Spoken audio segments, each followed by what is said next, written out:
सफ़ेद रोशनी रंग में आती है पर वह इंद्रधनुष का रंग ले लेती है। सबका मानना था प्रिज्म का रंग बनता है, सफ़ेद रोशनी शुद्ध है और प्रिज्म बदल कर रंगीन बना देता है। न्यूटन ने सोचा यह गलत लग रहा है। उन्होंने एक और प्रयोग किया। उन्होंने इस इंद्रधनुष को एक और उल्टे रखते हुए प्रिज्म से गुजारा, उल्टा कांच रखते हुए, और जादू हो गया। सभी अलग अलग फिर से जुड़ गए और बन गई सफ़ेद किरण। न्यूटन ने अपनी रिवर्स फिलोसॉफी में नोटबुक में लिखा, प्रकाश समरूप नहीं है, सफ़ेद रोशनी अलग में रंगों का मिश्रण है, मतलब अलग अलग रंगों का मिश्रण है। प्रिज्म उन्हें बनाना नहीं, सिर्फ अलग करता है। फिर उन्होंने एक कमाल किया। इंद्रधनुष सिर्फ एक रंग मान लीजिए, लाल को अलग कीजिए और फिर से एक प्रिज्म गुजारा गया। कुछ नहीं, लाल रंग लाल ही रहा, उसमें और रंग नहीं निकले। इसका मतलब है कि हर रंग शुद्ध है और सफ़ेद रोशनी उस सब का मिश्रण। यह 2000 साल की समझ को तोड़ देने वाली खोज थी। इसलिए बताता है कि न्यूटन ने यह भी खोजा कि अलग अलग रंग कैसे प्रकृति काम करती है। अब आजकल क्या हो रहा है, देखो सुनिए आप ध्यान से। आजकल क्या हो रहा है, बच्चा उठता है, स्कूल में जाता है, चलो अकबर बिरबल है, किसी की है हिस्टोरिकल कहानी पढ़ी, घर पे आए, प्रश्न उत्तर किए, ट्यूशन गए और सो गए। वापस दूसरे दिन गए, स्टूडेंट ये कोर्स किया, वो कोर्स किया, ट्यूशन पढ़े और सो गए और नौकरी की, जीवन बसंत किया और बस जीवन खत्म। लेकिन जो वैज्ञानिक साइंटिस्ट दिमाग वाले होते हैं, उनकी सोच दुनिया से अलग होती है। वह ये रोज़ की पढ़ाई, रोज़ के कार्य के अलावा भी कुछ अलग सोचते हैं। तो बच्चों की अलग सोच विकसित होने दीजिए। बच्चा कुछ सवाल पूछे तो उनका जवाब दीजिए, उन्हें टीचर मुहैया कराइए। और जब अलग सोच होती है इंसान की, तो वही दुनिया में इतिहास रखता है। ये बात आप सभी पेरेंट्स ध्यान रखिए और वीडियो को ज़्यादा से ज़्यादा शेयर कीजिए दर्पणों का इस्तेमाल करके, ताकि रंग अलग अलग हों। पर अभी 1666 की गर्मियों में वे बस प्रयोग कर रहे थे, घंटों अकेले कमरे में। तीसरी क्रांति, गुरुत्वाकर्षण। यहां पर आती है सबसे मशहूर कहानी, गिरता हुआ सेब। जब यह सच है, शायद नहीं, न्यूटन ने खुद अपने बुढ़ापे में यह कहानी सुनाई थी कि उन्होंने यह कहानी लिखी थी कि 1666 में अपने बगीचे में बैठे थे, उन्होंने एक सेब को गिरते देखा। जब सेब नीचे गिरा, पर न्यूटन का सवाल अलग था। वे नहीं पूछ रहे थे कि सेब क्यों गिरा, क्योंकि वह भारी है, यह स्पष्ट है। दूसरे बच्चे अपन क्या कहते हैं, हाँ भारी है तो गिर गया, सेब बड़ा हो गया। तो वे पूछ रहे थे सेब हमेशा सीधा नीचे ही क्यों गिरता है, पृथ्वी के केंद्र की तरफ। अब आज के बच्चे ऐसा सवाल पूछ सकते हैं क्या? फिर उन्होंने एक और भी विशाल छलांग लगाई। उन्होंने सोचा, बल इस सेब को, कौन सा बल है जो इसे नीचे खींच रहा है? आज अगर कोई बच्चा यह सवाल पूछ रहे तो लोग हंसते हैं, उसे पागल बोलते हैं। क्या यह वही बल हो सकता है जो चांद को पृथ्वी के चारों ओर खींचे रखता है? इस समय एक बिल्कुल ही क्रांतिकारी विचार था। एरिस्टोटल के समय से यह माना जा रहा था कि पृथ्वी और आकाश दो अलग अलग दुनिया है जो अलग अलग नियमों से पालन करती है। पृथ्वी पर चीजें सीधी रेखा में गिरती है, जबकि आकाश में चीजें गोल गोल घूमती है, कक्षाओं में घूमती है। न्यूटन यह कहने का साहस कर रहे थे कि कोई दो नियम नहीं है, ब्रह्मांड का नियम एक है। केवल एक ही सार्वभौमिक नियम है, वो है एक सेब के गिरने का और एक ग्रह के घूमने का। दोनों का नियम नियंत्रित करता है। उन्होंने कुछ प्रारंभिक गणना की और पाया कि विचार काम कर रहे हैं। वे अभी तक इसे पूरी तरह से साबित नहीं कर पाए थे, लेकिन सार्वभौमिक गुरुत्वाकर्षण के महान सिद्धांत का जन्म उसी एक क्षण की अंतर्दृष्टि में हो चुका था। केवल 18 महीनों में अकेलेपन में इस युवक ने गणित, प्रकाश विज्ञान और भौतिकी के पूरे परिदृश्य को बदल दिया था। उनके दिमाग में आधुनिक विज्ञान की रूपरेखा तैयार हो चुकी थी, पर यह सब इतना आसान नहीं था। उन्होंने दिमाग में सारा सेट बैठा लिया था। न्यूटन के पत्रों और नोटबुक से पता चलता है कि वे दिन रात काम कर रहे थे, खाना पीना सब भूल गए, सोना भूल गए। एक बार उन्होंने लिखा, मैं इतनी गहराई में सोच रहा था, इतनी गहराई में कि सोच ही बन गए वे। मुझे याद नहीं कि मैंने खाना खाया या नहीं। ग्लिक बताते हैं कि न्यूटन एक बार घंटों कभी कभी पूरे दिन एक ही समस्या पर ध्यान केंद्रित करते थे। ध्यान देने की इतनी क्षमता विकसित कीजिए अपने आप में। आप कहते हैं हमारा ध्यान है, हम किसी चीज़, अभी मैंने एक सवाल कमेंट में पूछा था वीडियो में कि आप अपना ध्यान किसी चीज़ तक कितने मिनट तक लगा सकते हैं, तो लोगों ने कहा 4 घंटे 5 घंटे। फिर मैंने ये प्रयोग करके कहा कि आपके सामने कोई भी 3 फीट दूर आंखों के सामने एक वस्तु रख दीजिए, आप उसे देखते रहिए, कितनी देर तक आप देख सकते हैं। फिर लोगों ने कमेंट किया, सर हम 1 मिनट से ज़्यादा कॉन्सेंट्रेट नहीं कर पा रहे हैं, क्योंकि आज आपका मोबाइल, आपकी ये सोशल मीडिया, आपकी ये राजनीति, आपके ये फ्री के काम, ये सब आपको डिस्टर्ब कर रहे हैं। आप कॉन्सेंट्रेट कर ही नहीं पाते तो महान कैसे बनेंगे? आपके बच्चे महान कैसे बनेंगे? कैसे वैज्ञानिक पैदा होंगे? कैसे आविष्कार होंगे? आपको कॉन्सेंट्रेट करना होगा। तो दोस्तों चलते हैं अगले अध्याय में। कैम्ब्रिज फिर से खुला, न्यूटन वापस गए, पर उन्होंने अपनी इन खोजों के बारे में किसी को अभी तक बताया नहीं था। क्यों? शायद वे अभी आश्वस्त नहीं थे, शायद वे और इसे निखार कर बताना चाहते थे, शायद वे दुनिया से डरते थे, वे अकेले काम करना पसंद करते थे, बहस में नहीं पढ़ना चाहते थे क्योंकि लोग फिर उन्हें पागल समझते। आलोचना से लोगों की नफरत, उन्होंने अपनी नोटबुकों में सब लिखा था। कोई भी आप नया विचार अगर प्रकट करेंगे तो आपको लोगों की नफरत झेलनी पड़ेगी, क्योंकि कोई अगर सोया हुआ है उसे जगाओगे, चाहे उसने बोला है आप उसको जगाओ, तो आपको उसकी नफरत झेलनी पड़ेगी जब तक आप पूरे कॉन्फिडेंस से उस बात को साबित ना कर पाए। उन्होंने बंद कर लिया, पर कैम्ब्रिज में उनका जीवन अब बदलने वाला था और जल्द ही उन्होंने दुनिया को पता चलने वाला था कि यह चुप विचित्र युवक असल में एक प्रतिभाशाली है। पर जब न्यूटन ने अपनी पहली खोज दुनिया के सामने रखी, उन्हें मिला प्यार नहीं मिला, बल्कि एक युद्ध, एक ऐसा युद्ध जिसने न्यूटन को हमेशा के लिए बदल दिया। अध्याय 4। बने रहिए, वीडियो अब सबसे खास होने वाला है। प्रकाश की लड़ाई। 1667 में ट्रिनिटी कॉलेज कैम्ब्रिज जब न्यूटन वापस आए तो अब अनजान उपसेवक छात्र नहीं थे। आइजैक बेरो, जो अब उनकी प्रतिभा जानने वाले थे, फेलो बना दिया, यानी एक स्थायी पद, अपना कमरा, अच्छा वेतन। और फिर 1969 में कुछ अविश्वसनीय हुआ। बेरो ने location chair of mathematics Cambridge की सबसे प्रतिष्ठित स्थिति में त्याग पत्र दिया। उन्होंने सिफारिश की 26 साल के आइजैक न्यूटन को। न्यूटन बन गए कैम्ब्रिज के गणित के प्राध्यापक थे, वही न्यूटन जो 3 साल पहले जूते साफ करते थे। पर प्राध्यापक न्यूटन एक विचित्र प्राध्यापक थे। उनके व्याख्यानों में कोई नहीं आता था, वे घंटों जटिल गणित समझाते रहते खाली कमरे में। कभी कभी सिर्फ 2-3 छात्र होते थे, कभी कोई नहीं, फिर भी वे समझाते थे। ग्लाइक लिखते हैं कि न्यूटन को शिक्षण से कोई प्रेम नहीं था, वे सिर्फ अपने शोध में डूबे रहते थे। उन्हें लोगों से बात करना पसंद नहीं था, समीकरण से करना पसंद था।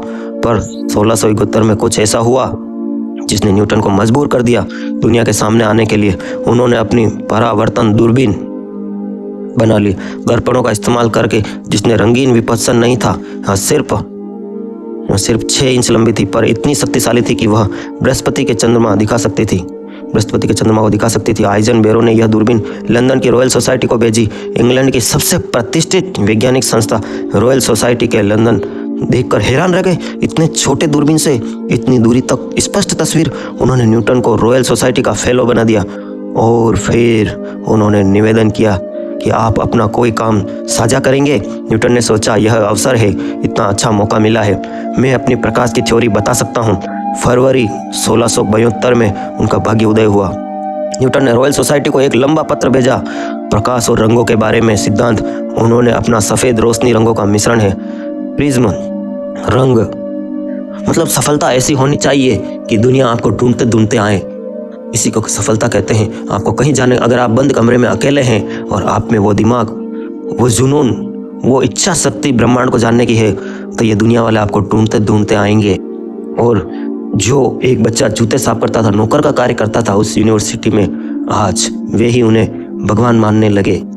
दोस्तों, बहुत ही शानदार स्टोरी है न्यूटन की। प्रिज्म उन्हें बदल नहीं सकता। न्यूटन को लगा था कि यह तो प्रायोगिक रूप से सिद्ध है, सब इसे स्वीकार कर लेंगे, पर हुआ उल्टा।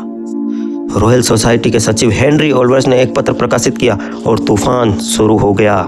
वाद विवाद। पहला हमला आया रॉबर्ट हुक की तरफ से। हुक ने उस समय इंग्लैंड के सबसे सम्मानित प्रायोगिक वैज्ञानिक थे। रॉयल सोसाइटी के प्रयोग, संरक्षण, सूक्ष्मदर्शी विज्ञान। लेकिन दोस्तों, जब तक आपको विरोध नहीं मिलेगा तो आप बढ़ नहीं सकते। इसे एक उदाहरण से समझाता हूँ।